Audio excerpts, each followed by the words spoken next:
Bonsoir chers amis, bienvenue donc au cours de communication des entreprises, enfin communication des organisations, c'est pareil. Ce soir nous allons aborder donc la troisième partie de notre cours, la troisième et dernière partie de notre cours, qui est la communication globale. Donc lors de la première partie, nous avons parlé des généralités de la communication. À la deuxième partie, nous avons donc abordé la stratégie de communication. Maintenant, donc, nous parlons de la communication globale. Certains éléments que vous avez rencontrés lors des parties précédentes pourraient réapparaître donc ici, mais ils apparaîtront sous le regard de la communication globale. Donc, c'est une touche supplémentaire qui change donc la manière dont d'appréhender ces mêmes concepts. Nous allons donc y aller. Mais avant d'aller plus loin, il faut bien que nous sachions de quoi nous parlons. Donc, quand nous parlons de communication globale, de quoi s'agit-il? On va dire tout simplement que la communication globale donc, est une démarche. C'est une démarche de communication qui englobe toutes les formes de communication de l'entreprise et cela d'une manière cohérente. Vous savez, aujourd'hui, l'entreprise émet des messages à profusion via les réseaux sociaux, via la tenue de son personnel, le comportement de son personnel, via l'image qu'on se fait de son bâtiment, via son logo, toutes les formes, via ses promotions tout simplement, via l'image qu'on se fait de ses produits tout simplement aussi. Il y a tellement d'informations qui arrivent concernant une entreprise que si en interne, une stratégie n'est pas mise en place pour gérer ces informations-là, de manière à les rendre cohérentes pour qu'elles servent l'entreprise dans le but qu'elle a prédéfini, si ce travail-là n'est pas fait, le hasard ne fait pas toujours bien les choses et cette profusion de messages émis volontairement ou involontairement pourrait donc desservir l'entreprise et impacter très négativement donc sa performance donc financière et à tous les niveaux aussi. Alors, pour pallier à cela, justement, il y a le concept donc de communication globale qui est apparu et il a pour principe de considérer chaque action séparée comme une composante d'une communication de l'ensemble de l'organisation. Donc, dès lors que les choses sont abordées ainsi, donc, on veille à la cohérence de ces actions de communication. Elles doivent s'aligner à la stratégie de l'entreprise aussi. C'est cela la communication globale. Alors, quels sont les objectifs d'une telle communication? On l'a dit plus ou moins en définissant la communication globale. Les objectifs, c'est de donner donc un message cohérent, quel que soit le mode de communication qu'on utilise, quel que soit le type de message qu'on envoie, c'est que ce message-là ne doit pas être en porte-à-faux avec le message global de l'entreprise. Ainsi, si une entreprise se présente comme qu'elle soit une entreprise industrielle, mais qu'elle se présente comme une entreprise avec des valeurs écologiques, mais on ne doit pas, par exemple, avoir des produits peut-être faits avec des peaux d'ours naturelles. Peut-être qu'elle fera des produits avec des peaux d'ours, mais synthétiques. Vous comprenez? Et donc, c'est cette cohérence-là que recherche la communication globale. Mais tout cela part d'une réflexion stratégique sur l'image. Comme on en avait parlé lors de notre premier cours,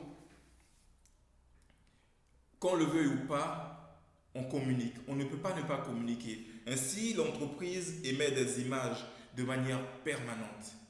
Elle émet des images et qu'elle fasse un effort de communication cadré ou qu'elle laisse les choses suivre leur cours naturellement comme ça, on se fait toujours une idée de l'image d'entreprise, bonne ou mauvaise. Mieux vaut ne pas laisser le hasard faire les choses et prendre la main sur le sujet pour orchestrer notre communication, animer notre communication de manière à ce que l'image qu'on donnera soit contrôlée autant que possible et qu'elle soit conforme à ce que nous voulons que le public externe ou même le public interne pense de nous. Alors, cette réflexion sur l'image, elle se fait en plusieurs étapes. Elle se fait en plusieurs étapes et la première étape, nous allons vraiment au tout début des choses, on va dire que la première étape sera le projet d'entreprise. Car toute communication globale va d'abord regarder le projet d'entreprise. Cette entreprise, à la création, quelles étaient ses valeurs? Qu'est-ce qu'elle recherche? Elle est créée pourquoi? Qu'est-ce qu'elle veut vendre? Enfin, tout ce qui concerne l'entreprise et les valeurs qu'elle veut attacher à son image, du point de vue externe ou interne, tous ces éléments-là doivent être appréhendés et organisés. Donc, on doit avoir une idée claire du projet d'entreprise et cette idée claire-là est un élément qui sert à notre communication. J'espère que c'est clair. De toutes les façons, après le cours, je reste à votre disposition pour vous répondre sur les points qui n'ont pas été bien expliqués. Donc, après donc, la réflexion sur le projet d'entreprise, le deuxième point de la réflexion stratégique globale sur l'image sera donc l'analyse. L'analyse de l'entreprise, donc l'analyse de sa situation, l'analyse PESTEL. Donc on va aborder sur ce point-là l'audit diagnostic. Je disais que vous retrouverez ici des termes abordés précédemment. Donc on parlera ici d'audit diagnostic sous le regard donc de la stratégie globale. Après l'audit diagnostic, on abordera donc le positionnement de l'entreprise, c'est-à-dire que l'image qu'on souhaite donner à cette entreprise. Le fait de savoir et de définir l'image qu'on souhaite donner à l'entreprise va nous permettre donc de filtrer les messages que nous émettons et de faire attention même aux messages que nous émettons involontairement. Donc on filtre les messages qu'on émet volontairement dans le sens donc, de l'image qu'on veut donner à l'entreprise. Dans le sens de cette image-là, on choisit les messages qu'on veut émettre et on check, on contrôle aussi autour de nous tous les messages que nous émettons de manière involontaire, de manière à ce que on corrige ceux qui viennent desservir l'image que nous voulons donner de cette entreprise. Donc, à la suite du positionnement, toujours dans notre réflexion stratégique sur l'image, donc on aura les objectifs de l'entreprise. Donc, on aura d'une part les objectifs généraux qui peuvent être de créer une identité forte, de légitimer des choix, de faire passer des valeurs, etc. Dans la téléphonie, nous voyons beaucoup d'actions de ce genre. Certaines compagnies de téléphonie, je crois, offrent des objets à base d'énergie solaire et tout ça, qui permettent aux habitants des zones non électrifiées d'avoir de la lumière et tout cela. Mais donc c'est de la valeur sociale qu'on associe donc à l'image de cette entreprise-là. Donc ça fait partie des objectifs généraux. En termes d'objectifs spécifiques, on parle d'objectifs styliques, d'objectifs publicitaires, d'objectifs institutionnels. Ce sont des objectifs très très très précis. L'objectif stylique, je vais juste parler de ça parce que je pense que ça va attirer l'attention, c'est de se donner un style donc particulier dans ce que nous faisons. C'est ça l'objectif stylique. Si je suis désolé de choisir un exemple étranger, mais pour ceux qui voient la publicité de la MAF par exemple, c'est le même contexte humoristique qui est maintenu. Même la publicité de Carglass aussi, quand on les voit tout de suite, même quand si la marque n'apparaît pas, on saura tout de suite qu'il s'agit d'une publicité de Carglass. Donc il y a un objectif stylique qui a été bien atteint. Après les objectifs, donc une réflexion sur les cibles, dont vous aurez les détails. Et après toute cette réflexion stratégique, nous allons maintenant, on a ressorti tous les éléments, tous les objectifs et tout ça, mais le but maintenant n'est pas de les juxtaposer tout simplement. Nous allons rechercher maintenant la cohérence pour bien avoir cet effet de synergie, là, ce mouvement d'ensemble qui vient bien servir les objectifs donc, de notre organisation. Vous, en tant que manager qualité ou chef de projet, justement, vous aurez donc déjà par rapport donc, à l'image, vous voulez que votre projet soit bien perçu, par rapport à l'image et à la valeur, à l'importance que vous voulez que votre public interne ou externe accorde au projet, vous aurez donc à veiller donc à une certaine cohérence des éléments de communication que vous allez ressortir. Vous allez définir un certain nombre d'éléments, la cible, etc. Mais après tout cela, il ne faut pas juste les juxtaposer, il faut veiller donc à une cohérence dans l'usage de tous ces éléments-là pour que tout cela vienne servir l'objectif que nous sommes fixés.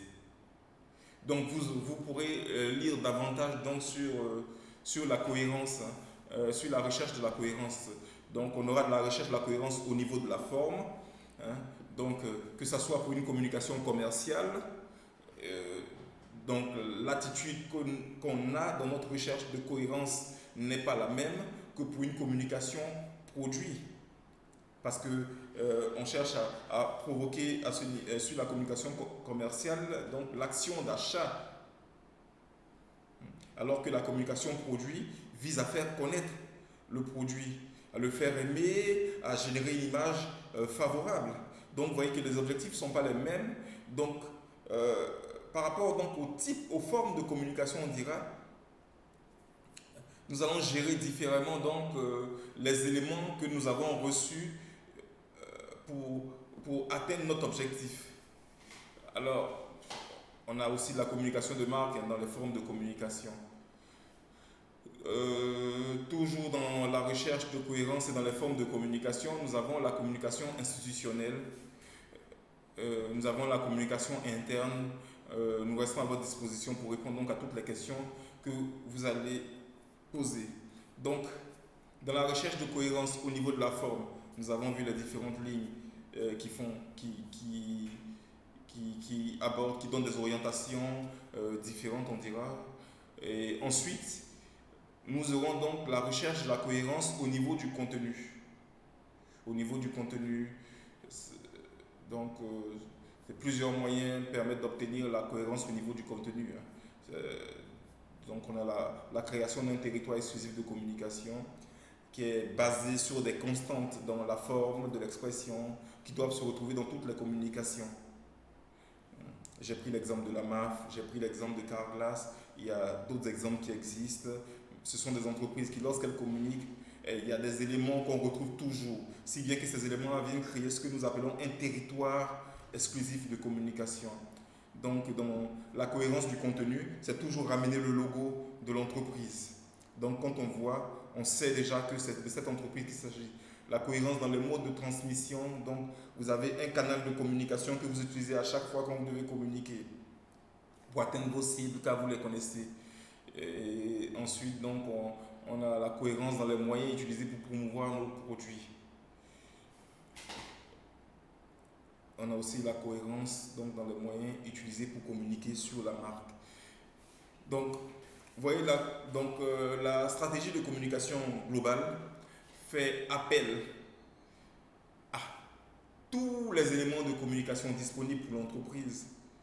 En guise de conclusion, nous dirons cela. Mais elle veille à ce que tous ces éléments-là travaillent ensemble pour servir l'image de l'entreprise et atteindre les objectifs qui ont été prédéfinis déjà par l'entreprise, par la direction de l'entreprise. C'est fini pour ce soir. Donc pour le cours de communication, nous avons fini. Nous restons cependant à votre disposition pour répondre à toutes les questions encore une fois. Un exercice d'application vous sera transmis. et vous pourrez le retourner donc par mail. Mon mail vous sera transmis aussi. Merci et bonne soirée.